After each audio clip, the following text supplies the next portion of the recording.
Bahasa Indonesia ditetapkan sebagai bahasa persatuan pada saat Sumpah Pemuda tanggal 28 Oktober 1928. Kemudian, sehari setelah kemerdekaan Indonesia, tepatnya pada 18 Agustus 1945, bahasa Indonesia disahkan kedudukannya sebagai bahasa nasional. Namun, sebelum bahasa Indonesia dijadikan sebagai bahasa nasional, dulunya bahasa ini berasal dari bahasa Melayu. Sejak abad ke-7, bahasa Melayu telah menjadi bahasa perhubungan atau lingua franca di kawasan Nusantara. Selain berasal dari bahasa Melayu, bahasa Indonesia juga telah mengalami berbagai perubahan pedoman ejaan. Sejak masa kolonialisme hingga sekarang, tercatat ejaan Indonesia sudah mengalami perkembangan dan perubahan sebanyak 7 kali, yaitu ejaan Van Ophuijsen, ejaan Soewandi atau ejaan Republik, ejaan Pembaharuan atau ejaan Priyono Katopo, ejaan Melindo, ejaan-ejaan baru, ejaan yang disempurnakan, ejaan bahasa Indonesia. Ejaan Van Ophuijsen adalah ejaan yang pernah digunakan pada zaman kolonialisme Belanda. Ejaan Van Ophuijsen dirangkai oleh Van Ophuijsen, seorang ahli bahasa dari Belanda, bersama dengan 2 pakar bahasa dari Melayu, yaitu Nawawi Soetan Makmoer dan Moh Taib Sultan Ibrahim. Ejaan Van Ophuijsen sendiri merupakan hasil dari penggabungan ejaan Latin dan ejaan Belanda. Setelah rancangan ejaan selesai dibuat, ejaan Van Ophuijsen diresmikan oleh pemerintah Belanda pada 1901 dan digunakan selama 46 tahun.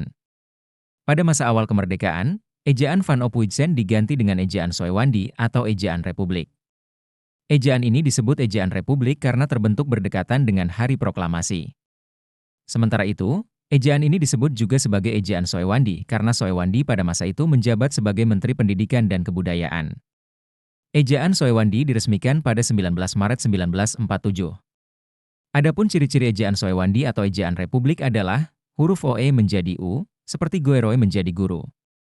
Bunyi yang dinyatakan dengan, ditulis dengan K, seperti TA, menjadi tak, pak, menjadi pak, dan malu menjadi maklum.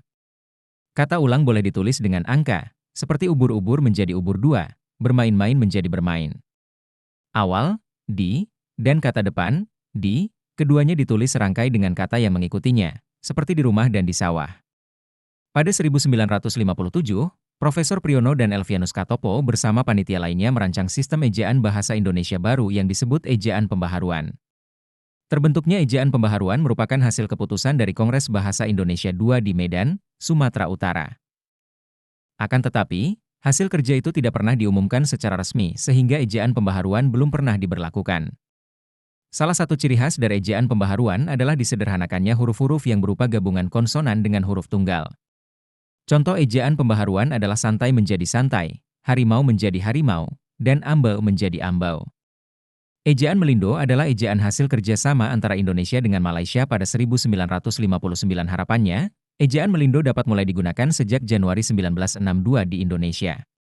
Namun, karena hubungan diplomatik antara Indonesia dan Malaysia sedang tidak baik, maka penggunaan ejaan Melindo pun gagal diberlakukan.